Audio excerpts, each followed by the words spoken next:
Welcome back, everybody. So we're now up to agenda item 8, the health and safety report. So I'd welcome Selwyn back to the table. Noting actually that we've had a very fulsome discussion to date on health and safety. So Selwyn, welcome.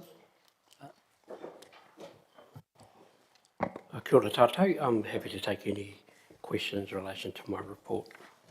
Thank you, Selwyn. Questions?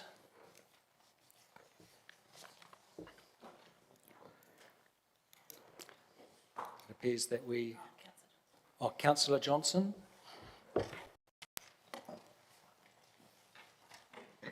Thank you, Mr. Chair. Thank you, Selwyn. Just a question about the training, which has gone, the numbers have gone down again this quarter. And you have noted that it's to do with 2-year qualifications cycling through. But I wondered, do we have any kind of target for training? Like, you know, either numbers of trainings offered or number of people undergoing training in a quarter? Through the Chair, and no, we don't have any particular targets. They're relative to the industry in which they're working, so in particular infrastructure, or their training is based around either annual refresher or two-yearly accreditation. But we haven't set any clear targets. Our main target at this stage is ensuring that we have appropriate training for our front-facing staff. So we're always continually looking at other options for training opportunities for our front-facing staff.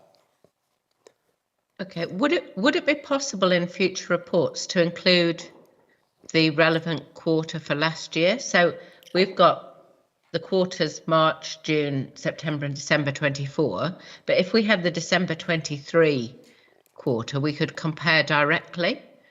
So would it be possible to include a quarter, you know, so that we can compare quarters with quarters rather than with the previous quarter? Through the Chair, that's possible, Councillor. We can do that. Okay, thank you. That's it from me. Thank you, Councillor. Councillor Barron. Thank you, Chair. Good or someone. A couple of questions. First around paragraph 1.2, which is kind of the highlights bit there. It said that we got a gold site-wise certification. I guess I'm trying to understand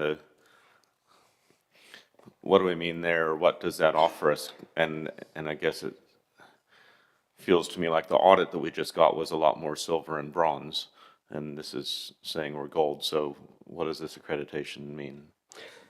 Through the Chair, so site-wise is accreditation process for contractors. So every contractor that comes through PNCC and offers services, we expect them to have some sort of pre-qualification. Site-wise is our choice of qualification. I decided probably a year ago that we would set the standard as a council. So if our expectation was for a contractor to have a site-wise accreditation, then so should we. We aim for the highest accreditation, which is gold, but green is also accepted accreditation as well. But we aimed high, and we're quite lucky to be able to achieve that. It's all based on documentation as opposed to Safe Plus, which is all interview-based. We provided all the relevant processes that we have in place for the accreditation. Great, thank you. A couple of questions as well around the dashboard, which I think is page 83 of the agenda. The top right of that dashboard has incidents by activity, and just noted that in the top 5 there, walking seemed to be a fairly frequent source of incidents, and I just was a bit perplexed on that.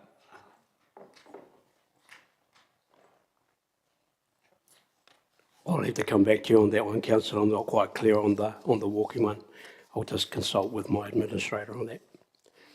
Great, thank you. The other question that I had around that was in the lower left one where it was treatment locations.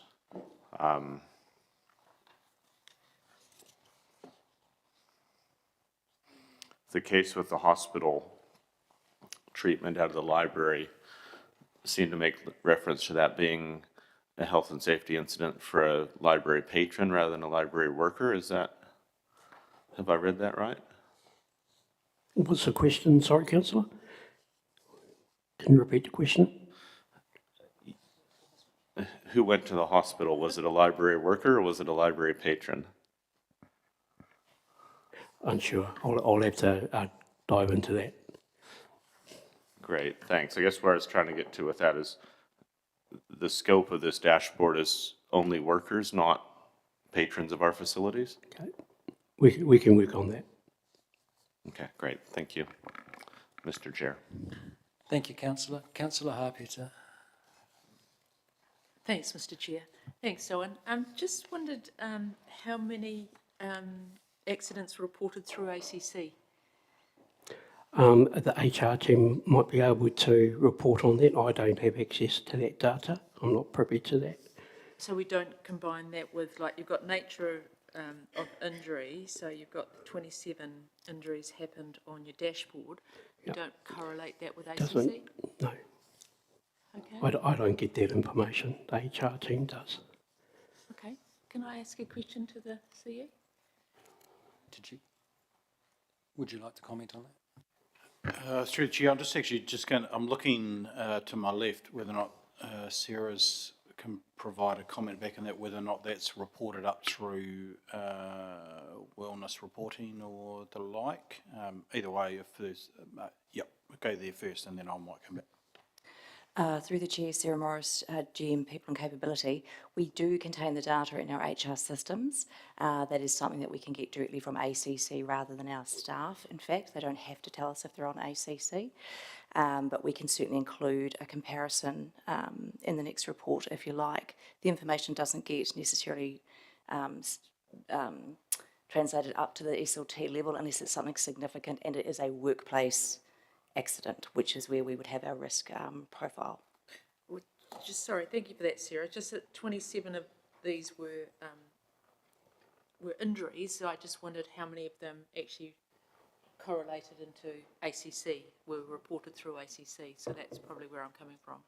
So it'd be good to be able to have that data to see if there was a correlation. Then to we put through to ACC. Through the Chair, yes, we can definitely do that. And just to be aware, we'll foresee ACC cases can continue on for some time, so we'll just have to explain those as they come through, but absolutely we can include those. Thank you. Thank you, Mr. Chair. Did you want to comment further, Wade? Okay, great.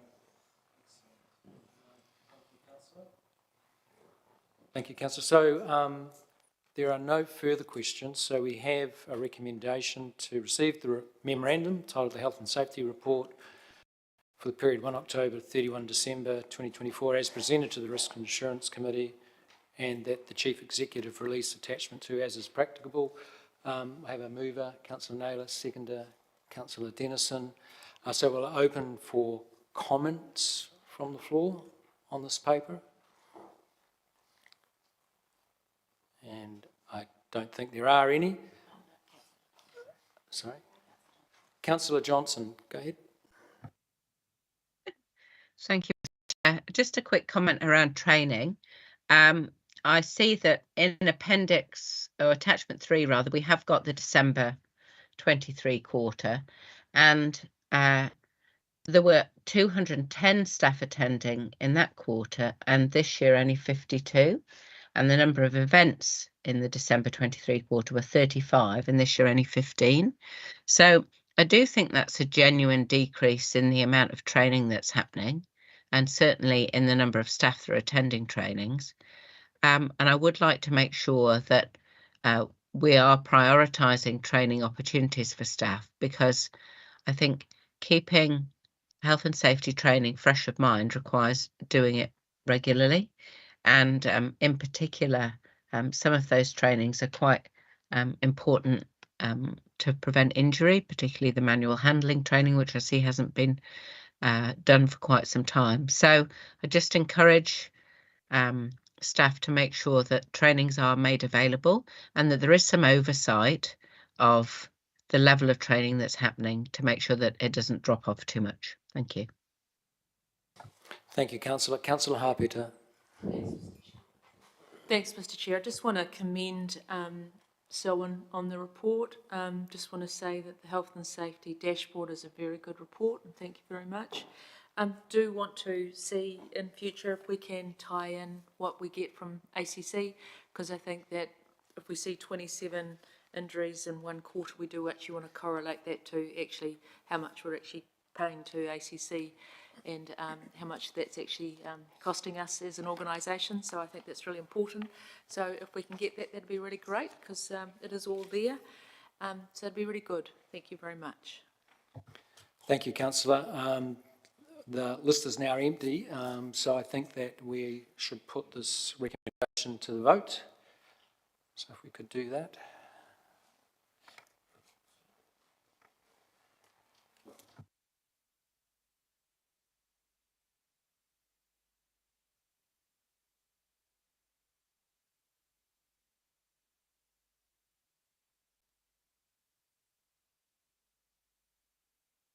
Thank you, Selwyn. That's been carried unanimously. So we'll now go to agenda item 9. Oh, is Debbie? Okay.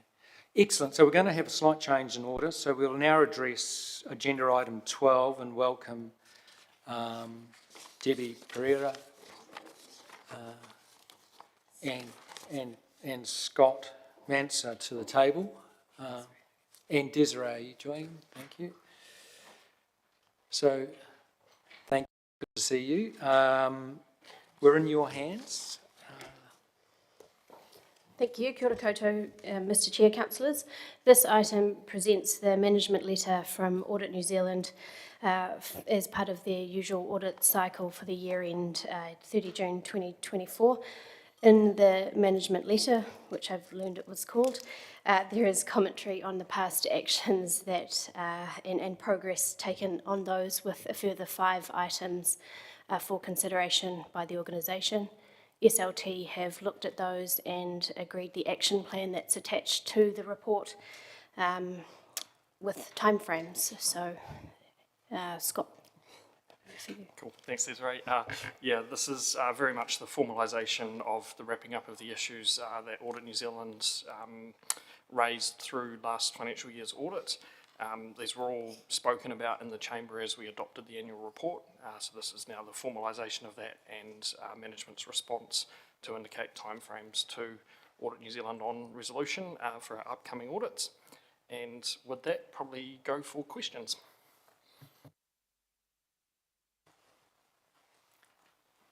Thank you.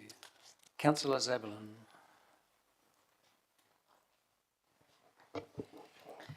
Thanks, Mr Chair. Good morning. Thank you for the report. I had a question regarding the recommendations for independent reviews and who would undertake those. Is this something that Business Assurance would have done? Is this something we're outsourcing? How independent is independent?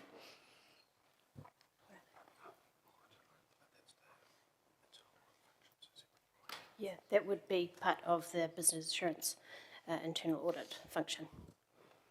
Cool, thank you. And it's also noted on, I think, page 149, there's a link to the Auditor General's Good Practice Guide for Sensitive Expenditure. And I just wondered if there's any comment on our current practice for sensitive expenditure. It's quite explicit again on page 151. Is there anything in our current practice that's prompted that emphasis?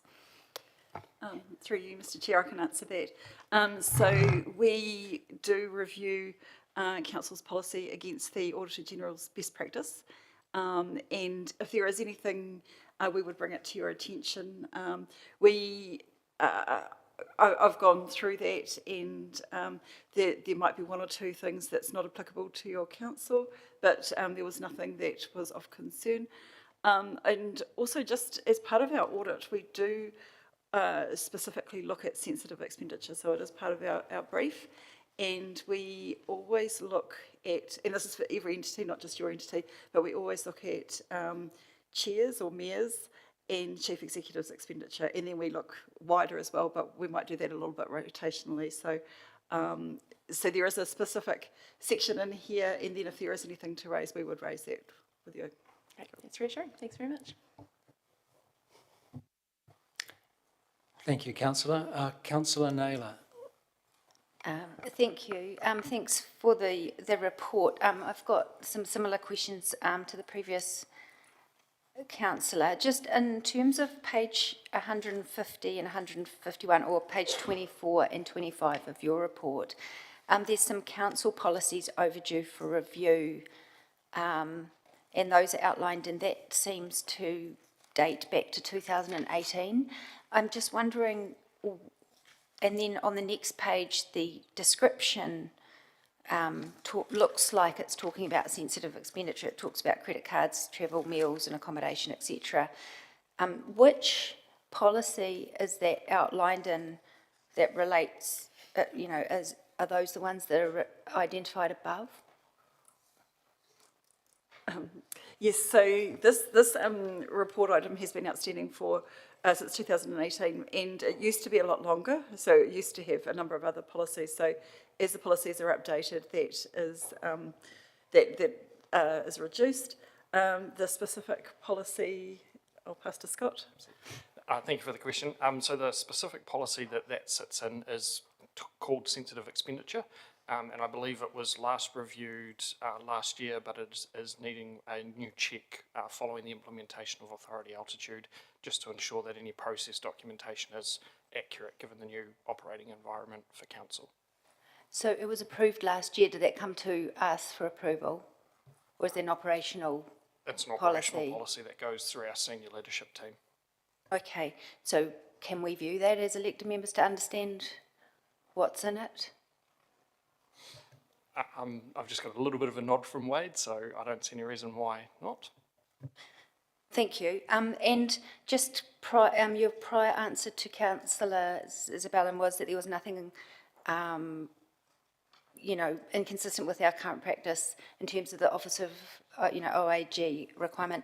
And I had a bit of a read of them, and there was one issue around reciprocal approval processes, and I'm just wondering if you feel that the guidance provided on reciprocal approval is applicable to us, and if so, how do we implement that guidance, or is our current practice consistent with that guidance? Yes, so I believe that your practice is consistent with that guidance, and so we're really looking at one-up approval, or so that there's not somebody that's approving each other's expenditure, and yeah, so we had no concerns around your practice and what you were doing.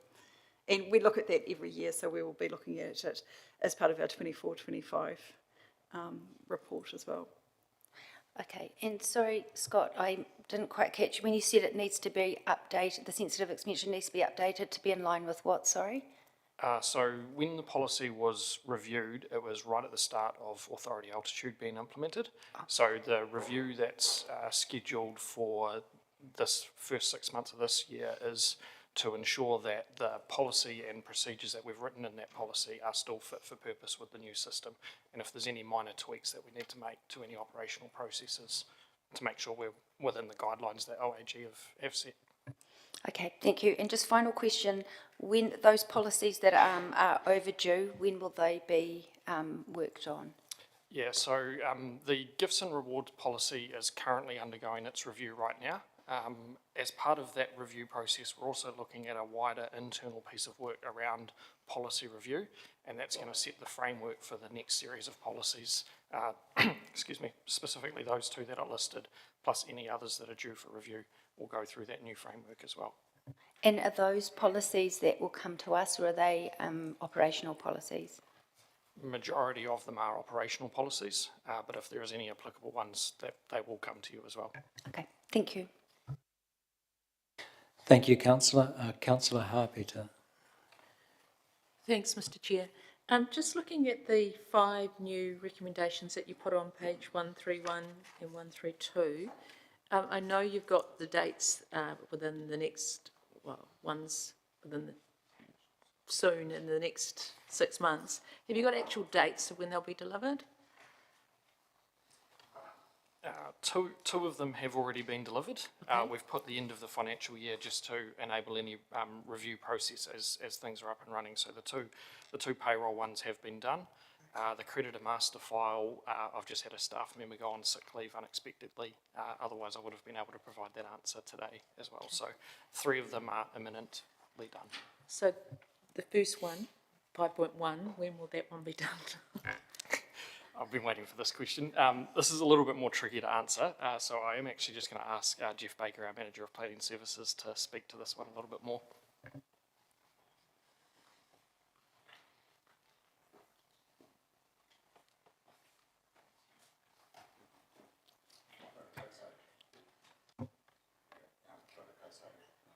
This time.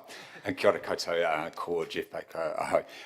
Is it possible just to repeat that question? I was just looking down when you asked it before. Sure, just wondering when the recommendation 5.1 will be delivered.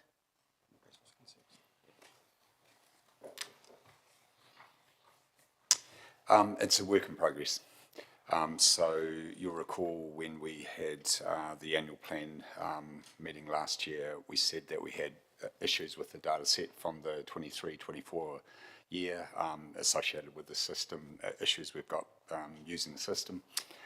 So that was a high-level review that got us to that place at that time.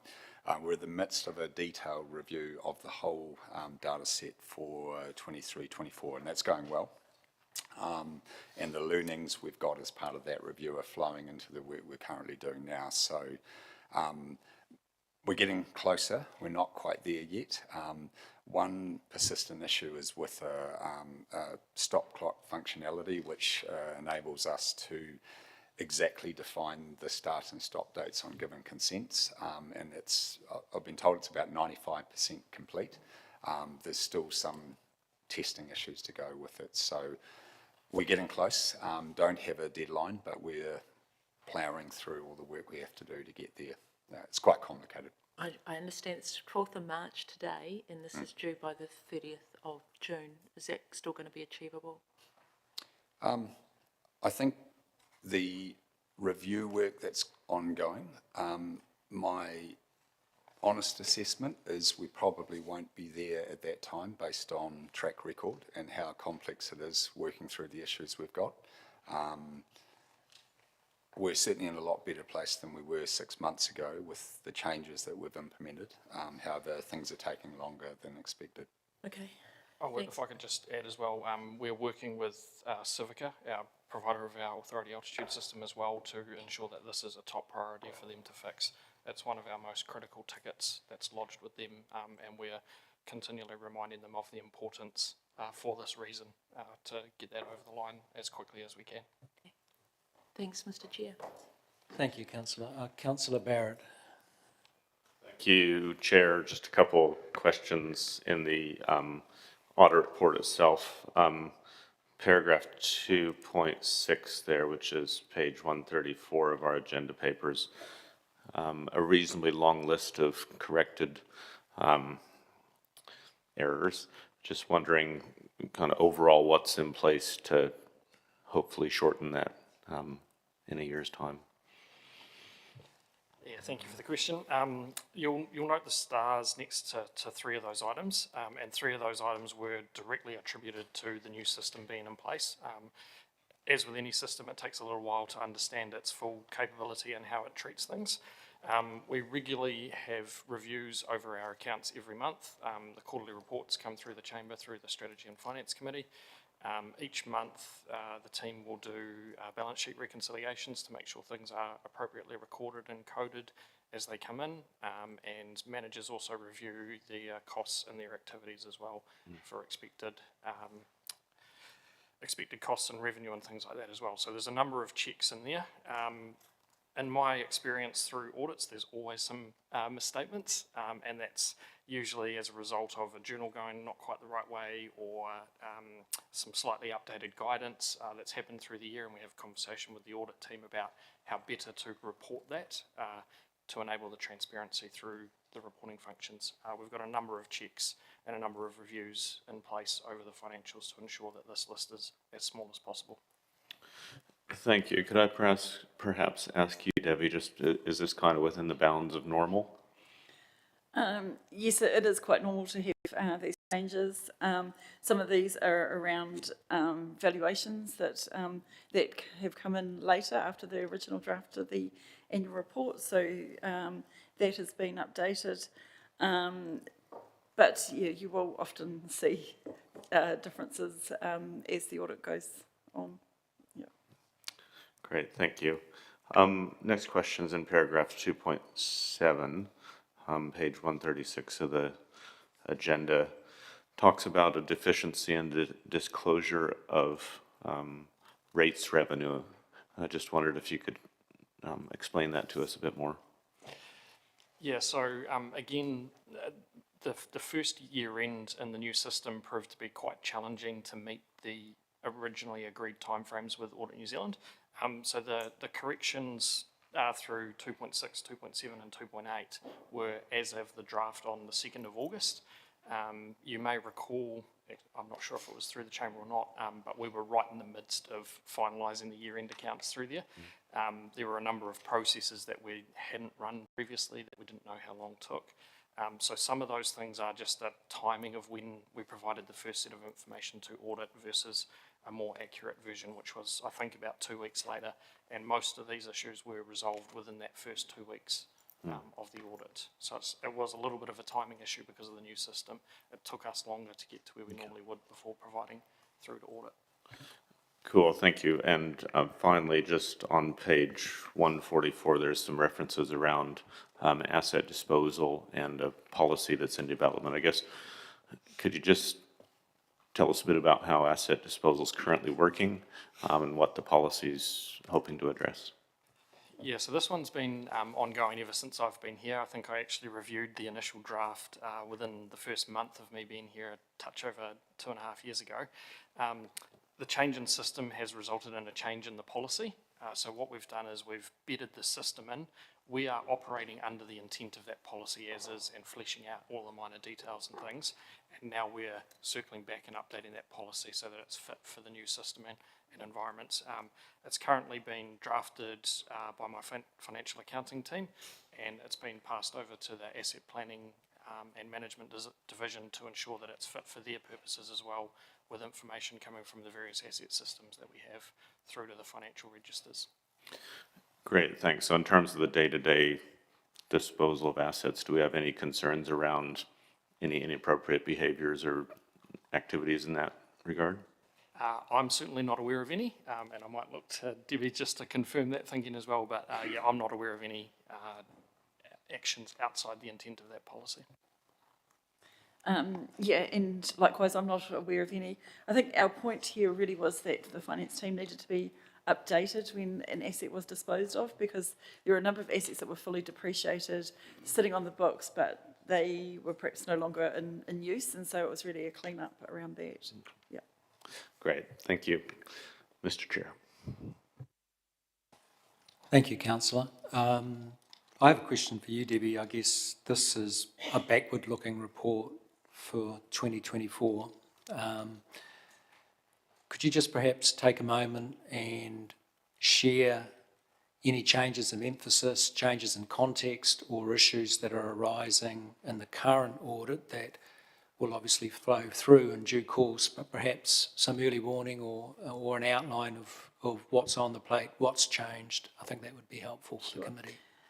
So probably what is on Council's plate is the revaluation of the 3 water assets. And so that is a big valuation, it's a big exercise, and it involves engaging a valuer. And then the work that we do around that can be quite significant because it's a big number that sits on Council's balance sheet. So that's something that's coming up this year. And we have been in discussions with management around doing the valuation earlier than perhaps 30 June, just so that we can get it out of that time frame. So I understand that at 31 May, timeframe is being looked at the moment. So that's a big thing. The Water's Done Well, of course, is a big thing, and the consultation that Council's currently going through. It's likely to be too early for this annual report, the 30 June 25 annual report. But if there is any decisions or anything like that, then there may need to be some disclosures around that. So that is a big issue for all councils. And I think they're probably the main things. Everything else is business as usual. There's investment property valuations that you have every year. Management override is something that we always focus on, and when we come back to this committee with our plan for this year, which is currently in draft, I can go through those in a bit more detail, but they're probably the two big things, is the Water's Done Well and the revaluation of the water assets. Yeah. Thank you for that, Debbie. There are no further questions, so we have a recommendation that the council receive the memorandum titled Audit New Zealand 2024 Management Report with Action Plan as presented to the Risk and Assurance Committee on the 12th of March 2025. I have a mover for that. Thank you, Councillor Dennison. Seconder, Councillor Naylor. So we'll now open the floor for comments on this report. Are there any comments? No? Very good. So I think we can now move to put this report to the vote.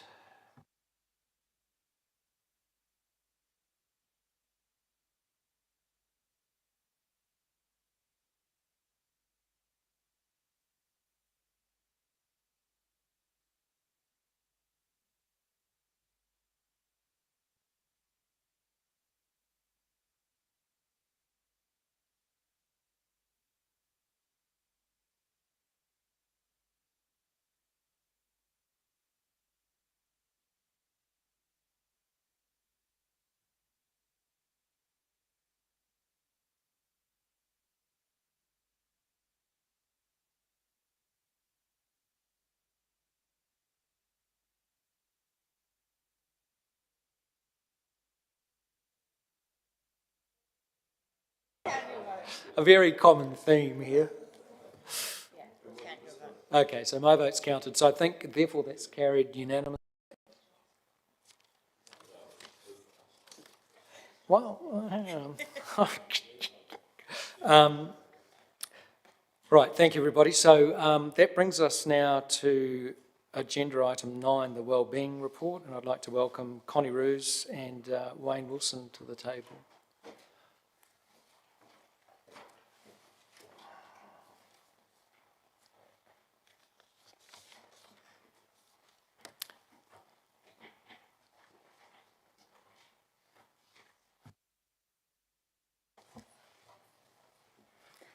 Tēnā koutou.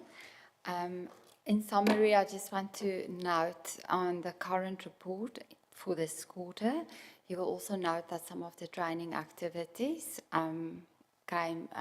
was not achieved for this quarter.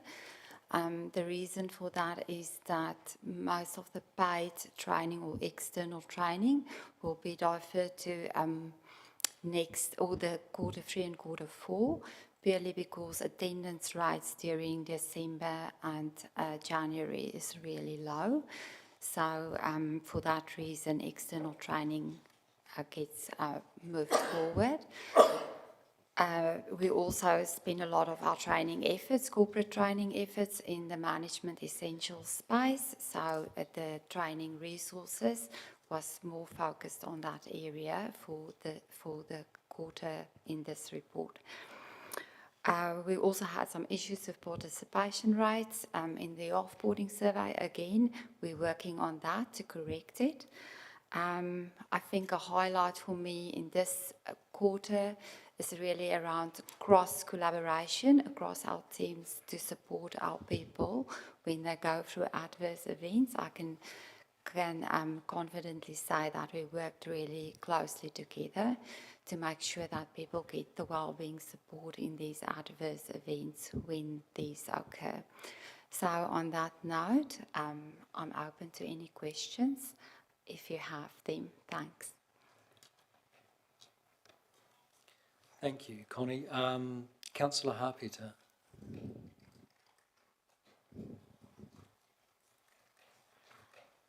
Thank you, Connie. You talked about increasing participation rates. Is that what you talked about? So decreasing, sorry, did I say increasing? Decrease. The English. Yeah, decrease participation rates on our offboarding survey remains quite a challenge for us. This time around, we discovered that people went on leave and there was no one that actually manually loaded the leaving people into the system because it's such a manual process. But we have taken some steps to kind of have continuity by moving that function internally into our team, training our people in the iCRIS system where we get the data from to make sure that, you know, we try and control as best as possible the variables that impact on participation rates. So your participation rates have dropped off? For offboarding survey, yes. But some of your courses have dropped off or not? Yes, the courses has not been dropped. It didn't drop off. The courses is just moved into a time space where people will naturally be more attending. Like over the December and the January time period, people don't normally attend, so we don't. We deliberately do not host any training sessions during that time, especially if it is paid for. So the one here that says tools for change and it's got no attendees, but your target was 30. Yes. I'm just trying to understand it. Okay, so what I'm saying is that in Q3 and Q4, all of these trainings that has been listed here have at least 2 sessions scheduled for each of them in Q3 and Q4. So the numbers will pick up again. Just didn't look like it was very popular. Yes. Thank you. So we do have our eye on it. It was just not a priority in this quarter. Right, I've got it. Thank you, Mr. Chair. Thank you, Councillor. Councillor Johnson. Thank you, Mr. Chair. Thanks, Connie. Just a clarification on page 97 at the top, talking about non-employee initiated turnover, and it says this quarter there have been 2 others, one redundancy and one frustration. What's a frustration, or is that? I'm just not clear about that. Wayne Wilson, the People Operations Manager. Frustration is when it's out of the control of either part of both parties. So an example of that, and this is not the case in this one, I want to make that clear. If someone's incarcerated or put in jail and they can't attend work, that would technically, we don't have any control over that. They don't have control about not being able to attend work. So that is technically called frustration of contract. Oh, well, thank you very much for clarifying that.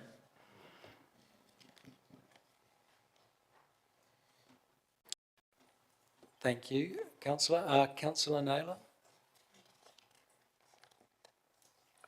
Thank you. My question relates to the offboarding survey responses dropped down to 22%. So in the report, and you mentioned the issues around the process being manual.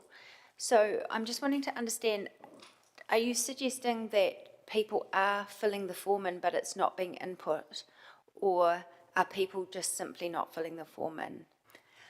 So we have analysed it really thoroughly, and there's lots of variables at play. So the one is that initially there was issues with the emails being sent to the people leader instead of the person, so we fixed that. There's also a variable around if we manually load the person that has resigned, if we manually load the email address into Ask Your Team, it went through a process where it automatically overwrote the manual, but we fixed that as well, the manual entry. So then the survey never went out. So that has been fixed. Then we had the issue that the resignation date is not necessarily the date that the person leaves the organisation. So sometimes the survey goes out after the person has already left the organisation. Then there's the issue whether someone wants to fill it in or not. And then we also need to load it manually. So what happened this time around was that the people that manually loaded it in was on holiday, and we did not have a contingency plan for that in place. So it was simply just not loaded, and people that resigned did not get the links. Oh, okay. So it's quite complicated. Okay, But thank we you. are tackling it one by one and trying to sort it out. For the employee who's leaving, is there certainty of confidentiality in the process that exists at the moment? Yes, so the email that they receive assures them of anonymity, so we are not able to generate any report if there's not at least 5 responses with exactly the same demographics behind it. And when the rate was 60-something% just a year or so ago, Yes. what was so different about? Was there differences in the process then that there was? So that is when we did our biggest investigation as to what is all the variables, and that's when we did some process improvement. But in the meantime, some of the other things now came to light that weren't at play during that particular time. We also noted that people on the front line prefer paper copies, so we need to get solutions for some of those pain points. Every time I think I have all the variables nailed, there's another one that surprises me, but we're trying to keep an eye on this. Okay, thank you. Thank you, Councillor. Councillor Dennison? Thank you, Chair. Thank you. Just in regards to page 96 and the turnover matrix or the spreadsheet, can I understand what we're measuring the employee initiated and other against? Could those percentages against the number in the line I'm not following it. For example, in the December quarter, there's 15, which is calculated at 9.1%. Yeah. And then up at the other end at 67 is 12% of what? It's just the figures look like they don't align. Yeah. Just to explain that, the ones, the beginning ones are on a yearly basis, so that's 12%. So you look at, you take the figure and divide it by the number of, so when you get to the quarters, we do it on a quarterly basis. So, but the number that you're dividing it against also changes because we have different numbers of total staff. Yeah. So so there will be variation there, but yeah. Okay, so that's on an annual basis, not the quarter. Yeah. Okay, I'm following that now. Thank you. That's all. I just wanted that clarification. That's been. Thank you, Chair. Thank you, Councillor. There are no further questions. So we have a recommendation that the committee receive the memorandum titled Wellbeing Report for the period 1 October to 31 December 2024 as presented to the committee today. I have a mover for that. Councillor Dennis, seconder. Councillor Naylor, thank you. Are there any comments from the floor in relation to this report?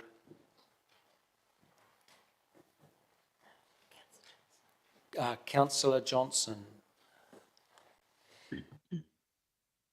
Just a quick comment from me to say that it's very pleasing that the turnover rate has been coming down, and that I recognise that this is through efforts of a lot of people, but I'll I'll direct my praise to the CE and he can spread it out to the other people that are deserving of it. But I do think it does need to be noted, certainly as elected members, when turnover was high, we did notice that there was quite a lack of continuity often, and when reports came that things dropped between the gaps, and that we just didn't feel that our level of the level of continuity was good. And I think we've very much noticed an improvement of that. So just like to say that It's noticed and appreciated. Thank you. Thank you very much, councillor. There are no other comments from the floor, so we will put that recommendation to the vote.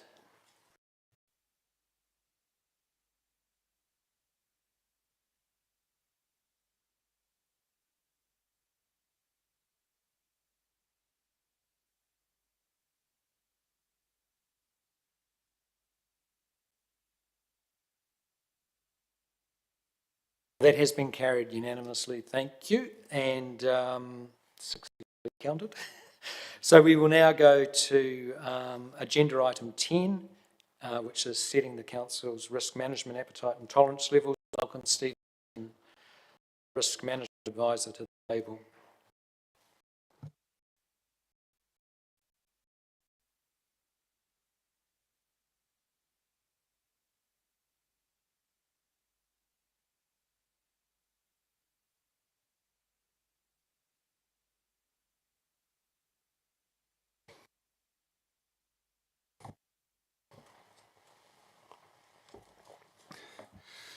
Good morning, everyone. Stephen Minton, Risk Management Advisor. I'm here to present a paper on setting Council's risk appetite and risk tolerance, which is the determinant of how we can put in place and implement our controls and mitigation across the organisation for our operational processes. It's also used in setting risk tolerance for our strategic risks as well. This was presented last year, and this is largely a review and repeat of what we looked at last year. So I'll take any questions. Thank you. Thank you, Stephen. Councillor Zaberlin. Thanks, Mr. Chair. Thanks, Stephen. I had a couple of questions, more than a couple, but my first one is about the table at 3.6, which is your advice on what a decreased or increased tolerance would look like and appetite in the across the different categories. In the environment row, it doesn't make mention of the property damage element that's included in the consequence table, and I just wondered, what might you say about that element if you were adding it in as a bullet point? Well, these are just examples to start with, so they're not all encompassing.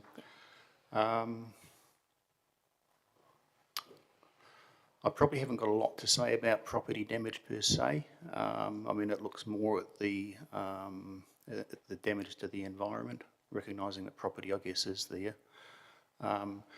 Some of the issues around property damage and climate change adaptation and those sorts of things would be covered off, though, under service delivery, as opposed to environmental impacts. Brilliant. Thank you. And when we do talk about property in this context, are we talking about council property or just property in general that might be placed in an environment where we were assessing risk? It would be in both, I guess, because, obviously with climate adaptation, for example, high river flows and things like that can damage both private and public property. Okay, brilliant, thank you. Just reading what I've highlighted here. In the risk consequence table that you've got, and again in that environment section there, in the minor and moderate risk consequence categories, it mentions occasional or minor inconsistency with legislation or district plan or council goals as sort of acceptable risks for the attainment of those objectives. So in adopting this, are we in effect giving officers some discretion to act contrary to legislation or to the district plan provisions if that risk assessment is within the medium threshold? We would never give officers approval to sort of breach legislation or regulations, but there may be consequences that come out of a risk event that inadvertently perhaps breach a regulation or legislation. Right, thank you. That is reassuring. I'm still looking at that consequence table. So with the environmental row, in the serious, major or severe categories, it includes the moderate or serious damage to destruction of or damage to or destruction of property, and there's some recovery timeframes indicated there. So are those the sort of timeframes, the benchmark by which that severity is assessed, and have we landed at those timeframes? Let me just answer the second part first, if I may. So the timeframes that we did put in here into the consequence tables, when we created these consequence tables, we did look across all of New Zealand, and we probably had something like 30 councils' consequence tables, and we tried to take the best practice across that. So it's a generally sort of accepted consequence tables applied to risk tolerances and consequences across New Zealand, and that's the genesis of where that's come from. Turning to the first part of your question, sorry, could you just repeat the first part? Is that the sort of benchmark by which severity is? It's one of them. I mean, obviously, they're within the consequence table. There's quite a few broad areas here, and depending on the circumstances of what happened and the processes that we're looking at, that will determine which consequence we use to measure it. Brilliant, thank you. That's very helpful, especially knowing that we've looked at extensively at other risk consequence tables. So then, taking that same question into waterways, we don't have set sort of benchmarks or time. It's long-term reversible damage or irreversible damage. So do other councils have time frames by which we can quantify the scale of damage to waterways in terms of time frames? Or is that a little bit more abstract, perhaps? I mean, admittedly, it's been a while since I looked at these and since they were created. We've done a very small amount of tweaking around the edges on these consequence tables. I mean, there are a lot of categories here and a lot of different types of consequences. You know, we could create 50 consequences and then get into the granularity that we get into that area. We haven't gone down that route of creating additional granularity. It would become an unwieldy beast. Yes, understood. So if officers were using this as a sort of helping to set appropriate risk level within action, there would be some level of subjectivity as to what constitutes reversible damage or medium-term, long-term? Yeah, I mean, there's a degree of extrapolations required sometimes to cover circumstances that are not specifically covered here, and so that requires some educated guesses, I guess, or educated understanding of how to extrapolate one thing into another. Yes, sure. And then last question is that I've been having a look at the consequence tables and the likelihood and the risk matrix, and it would be my understanding that if we took a low tolerance for environment, that would actually restrict us quite greatly in terms of activities that we undertook. Is that your view of it? It would both restrict activities we could undertake, but it could also potentially require significantly increased costs to ensure the reduction in likelihoods or consequences pre-event. Thank you. And the benefit would really be that we would sort of quite tightly or nearly eliminate the rare but major or severe risks, but it might be offset perhaps. Yeah, and it's all a probability and likelihoods. It may be that nothing ever happens, but you know, the more money and resources you put into it, the less likely it is to happen, but not impossible, and also the lower the consequences. Yes, and then the more constrained we might be for our activities. Correct. Right. Yes. Excellent. Thank you, Stephen. Very helpful. Thanks, Mr. Chair. Thank you, Councillor. Councillor Harpeter. Thanks, Mr. Chair. Thank you, Stephen. Thank you for your report. Just asking one question around your setting of the risk tolerance, and you've got health and safety at low. In your opinion, would that be because you think the organisation's done a lot more work in this area of health and safety? So these tolerances were set a little while ago, and obviously we would have heard earlier on this morning that there has been a lot of work over the last 3 years. I think that the reason that we've set it low is that there's a reasonably well expectation that, and included within the legislation, that we do everything that's practically possible to reduce harm to our workers, and to have anything other than low would not meet, as a minimum, the legislative requirements, let alone the moral and obligations we have towards our staff.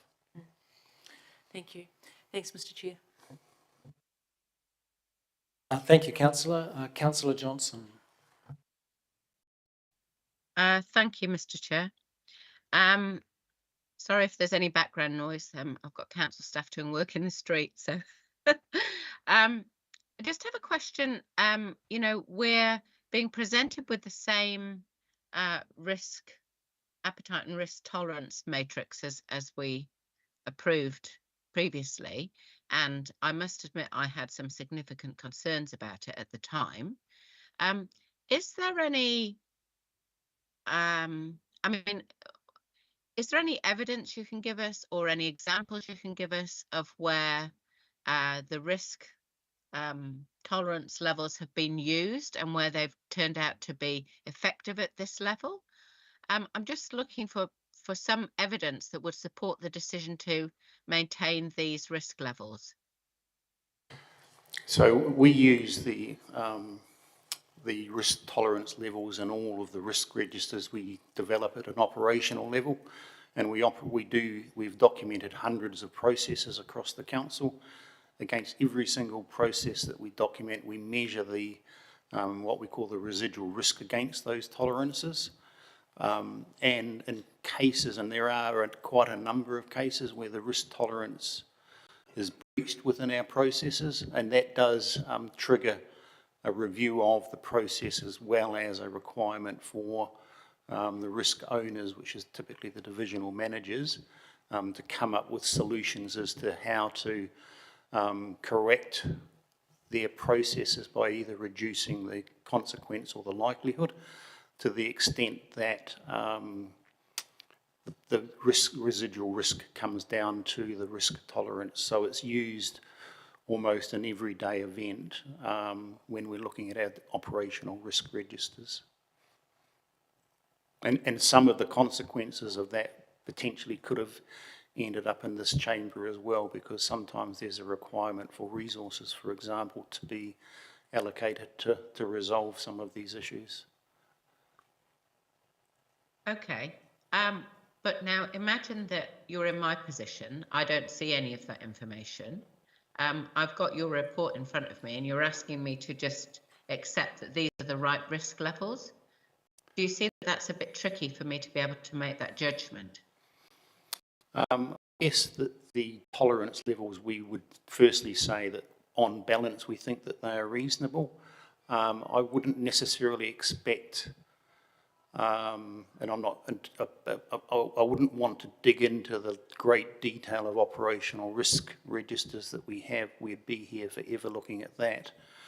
I can say though that there have been 60 or 70 processes that are slightly above or significantly above our risk tolerance. And in fact, if you look at the strategic risks that we have brought to this chamber, there are a number of our strategic risks that are above our risk tolerance. And because of that, there is a significant and extensive action plans against that as well. So at a elected member's perspective, from the strategic risks, there is evidence that it's being used for leading and requiring the development of action plans. Okay, I'll leave it there. Thank you. Thank you, Councillor. Councillor Barrett. Thanks, Chair. Perhaps building along some of those same questions, do we do anything to compare, say, the information in table 3.1, which has those brackets of averse, neutral, and seeking? Do we do anything to compare that kind of information across councils to see if the risk appetite that we're being asked to accept here is typical of local government in New Zealand? I have tried to gather some of that information. That information from local government is less transparent. They do often talk of their risk tolerance. They don't as much get into or articulate, at least within the papers I've been able to see, the risk appetite. The driver, of course, is the risk tolerance, because that is the line that one seeks not to cross.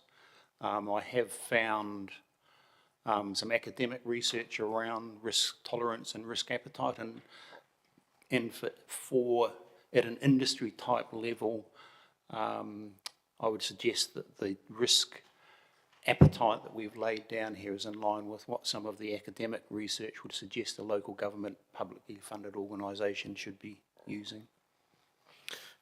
Thank you. Is there an active community of practice amongst officers such as yourself, across sort of councils in New Zealand? There is, so within Taituia, there's various group chats, and there's one around risk as well. So we all get an email when one of the people on that chat has a risk question, and the whole of New Zealand, or all the risk advisors across local government answer it. I haven't seen anything come through around risk tolerance per se, at least of recent times, but there is that group chat around risk issues and that. Thanks. And so this hasn't been raised in there? Not that I recall seeing, no. Yeah. Okay, great. Thank you, Mr. Chair. Thank you, Councillor.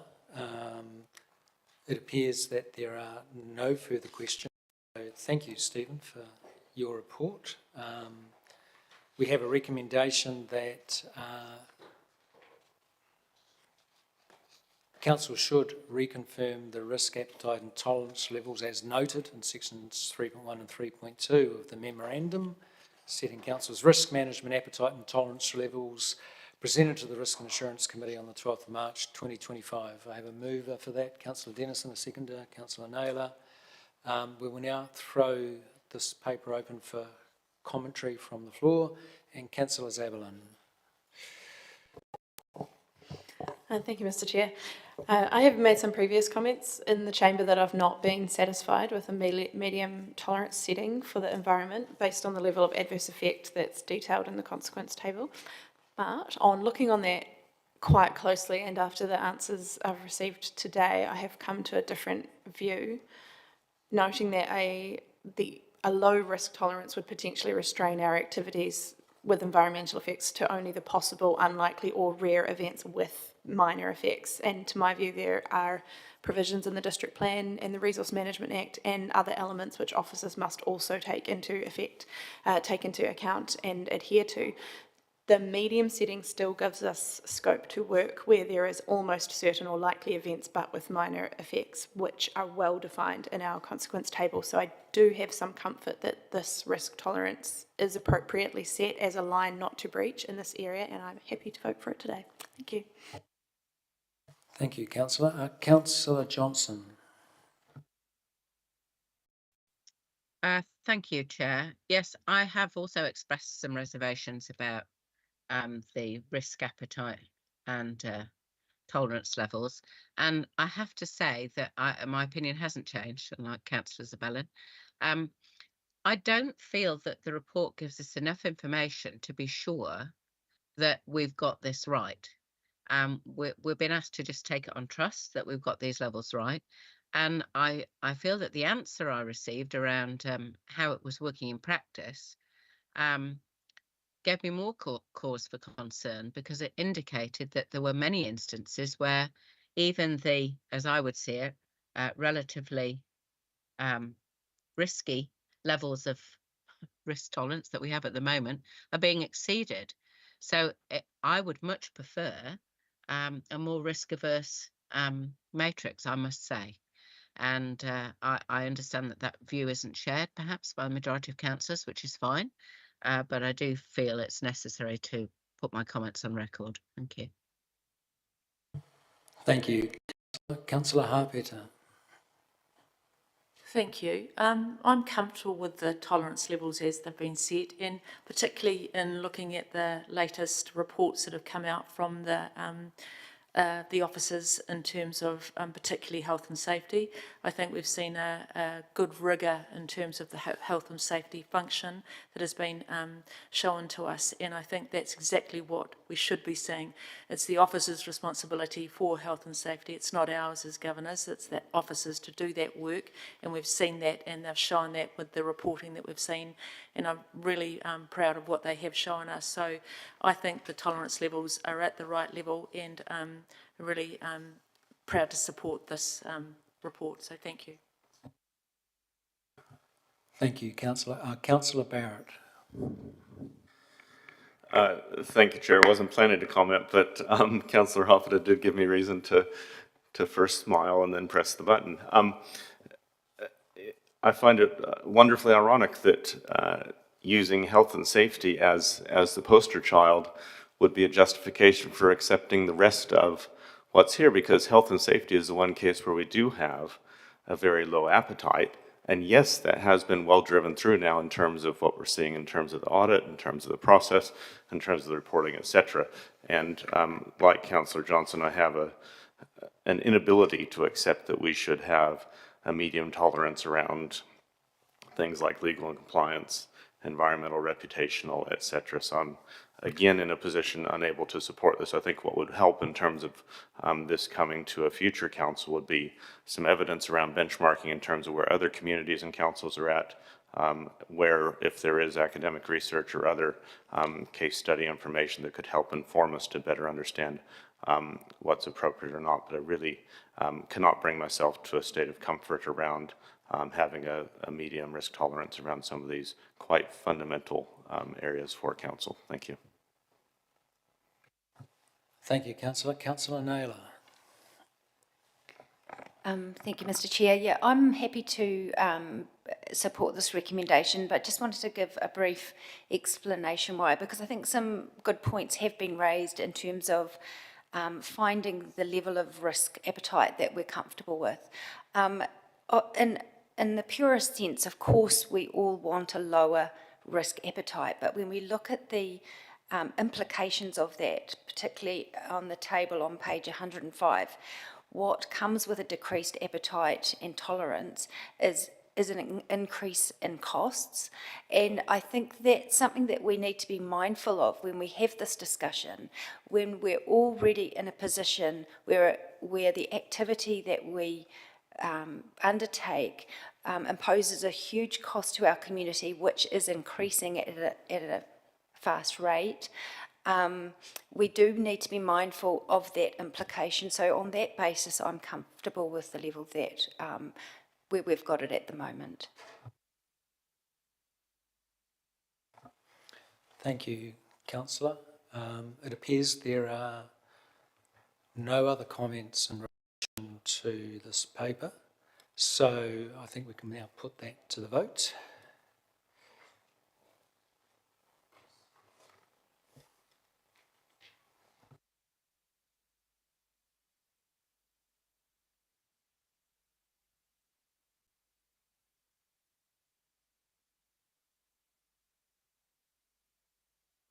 And that has been carried 3 against and 13 for. So thank you, Stephen, for that paper. And that now brings us to agenda item 11, which is our strategic risk management reporting for the most recent period. So welcome back, Stephen.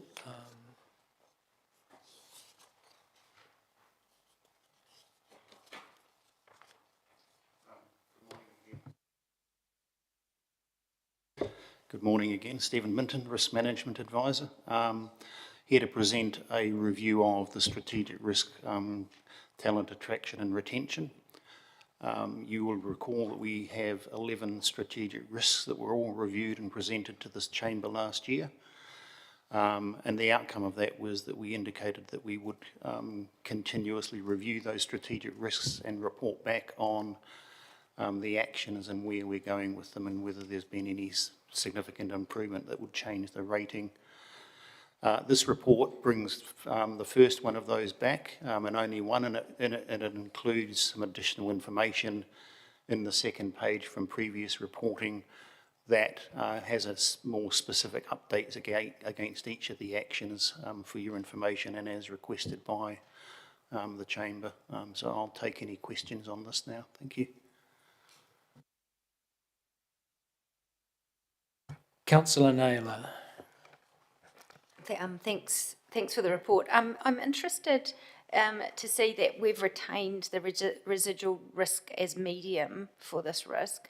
Has it always been medium since we've had this format, or has it ever changed? So last year was the first time that we'd done it. If I'd gone back in time and perhaps done it 2 or 3 years ago, before the external context had changed to where we are today, it possibly could have been higher, because there was significant turnover that would have been reported through here. That turnover obviously has changed, so that one of the largest influences around where we are with our residual risk at the moment has been the external context. Obviously, there is also a lot of work being done internally around employee engagement and the experience. So, in short, the answer to your question is no. Over the last year, there has been no change in the needle that would change the residual risk. But if it was from a few years ago, it may have been even higher.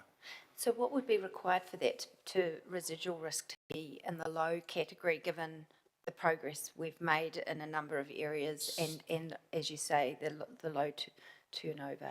So there are a lot of balls up in the air at the moment. If you look at the action plan, and bringing all of those to fruition would be one of the first things to reduce the risk even further. I mean, the other thing is obviously I think we as an employee look to meet the market in regards to remuneration. Remuneration is not the only thing, of course. So potentially if we were a market leader around remuneration, that may also reduce talent attraction and retention risks. Like I said, I think given the number of balls up in the air as they come to fruition, that will continue to increase the organisation as being an employer of choice. Thank you. Just to follow on, you talked about your remuneration, but on the chart on page 119, that one is controlled rating as effective and it outlines what's been done there. And obviously the remuneration review has been completed. Yeah, I mean, it's effective to the extent that we meet the goal of meeting the market in regards to remuneration. There are other measures. You could be a market leader around that, which could still be effective, but it would be a different measure. Okay, so when you talk about the progress in the action list, are you talking about the ones that say partially effective on that chart?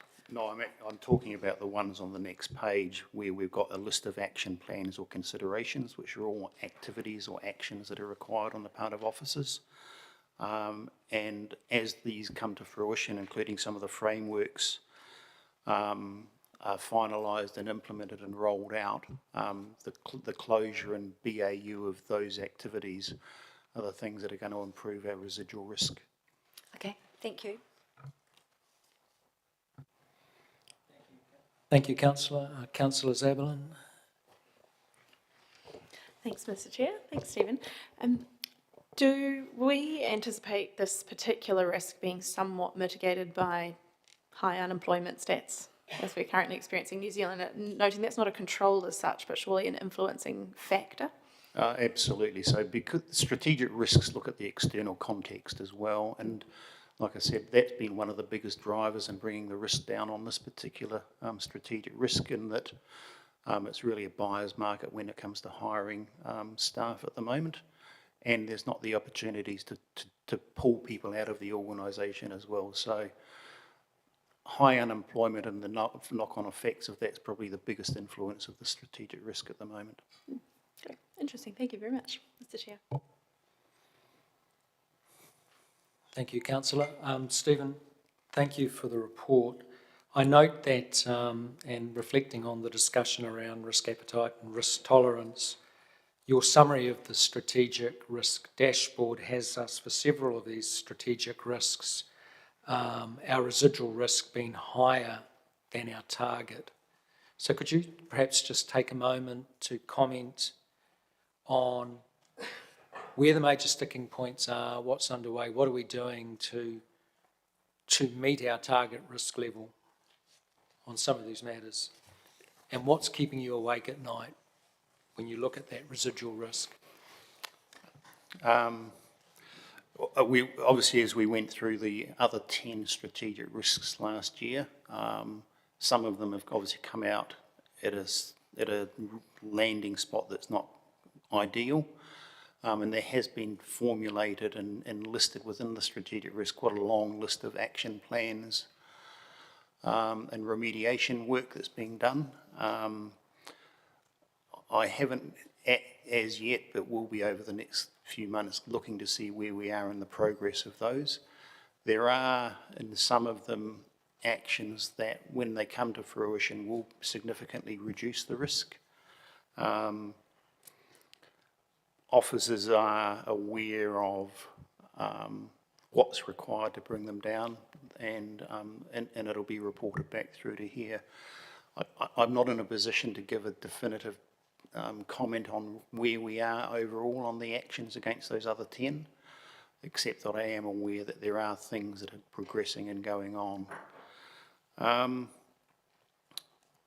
guess there's no one thing that would keep me awake at night. The only concern one would ever have would be inaction, and I don't think that that's the case here. I think there's a commitment to try and resolve and implement effective mitigation and controls. So have there been any changes in terms of residual risk between the presentation of this dashboard and the last dashboard that this committee received? No, the residual risks at this particular point are the same, and not wanting to hold anyone's feet to the fire, and that my expectation is that the next time we come up, there may have been, given the significant amounts of work, there may be some reductions in some of those residual risks, which will be in the sort of the June quarter reporting. But an assessment on that's not been done, so that's just a sort of an intrinsic view that I have. Yeah. All right, thank you. Thank you very much for those answers. So there are no further questions? So we have a recommendation. Thank you, Stephen. We have a recommendation that the committee receive the following updated strategic risk assessment: Strategic Risk 7, failure to attract and retain staff, and the Strategic Risk Dashboard, section 3.2. I have a mover, Councillor Naylor, a seconder, Councillor Dennison. So we will open the floor for comment. Councillor Barrett. Thank you, Chair. Just wanted to thank Stephen and all those around him. We, in November, gave some quite clear direction in the chamber that we wanted to see an increased standard of reporting here. And I feel like what we've got in front of us delivers in spades. So really appreciate the effort that's gone into bringing things up to this level. Thank you, Councillor. Are there any further comments? There appear not to be, so I think we can now move to vote on this recommendation.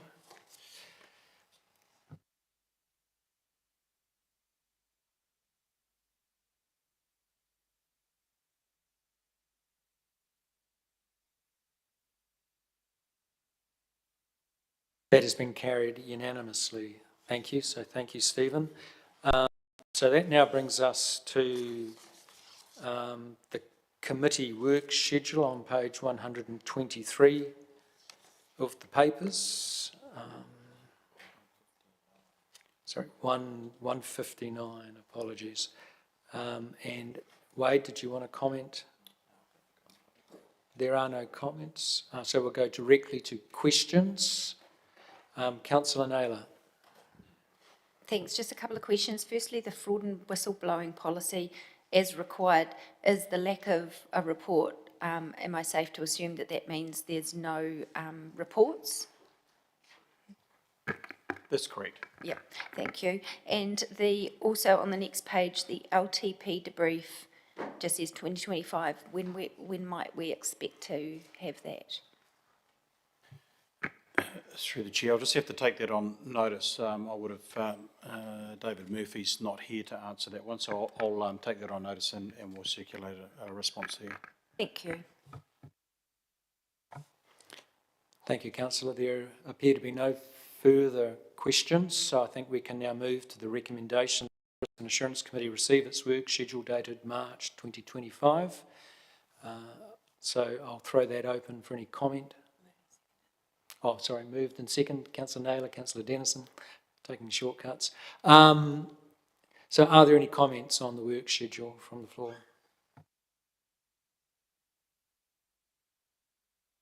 There aren't. So in that case, we'll now put that recommendation to the vote.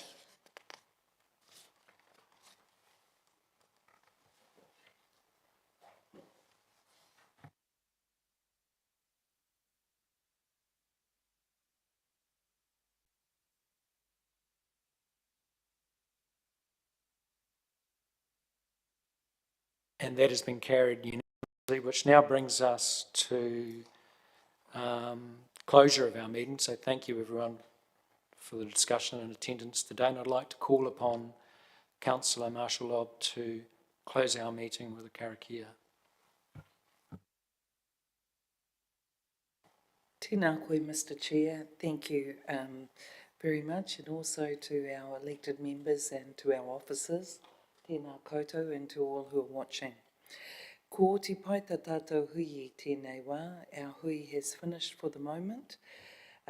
Ko te pai, and the work that has been required to be done has been done. Hoki atu ki o koutou mahi, ki o koutou kāinga, I runga I te rangi Māori. Return to your next line of work and or home safely. Noho ora mai I roto I ngā manaakitanga katoa. And stay safe and well. Tēnā koutou. Thank you, Councillor. Thank you everybody for your attendance today. I now declare the meeting closed.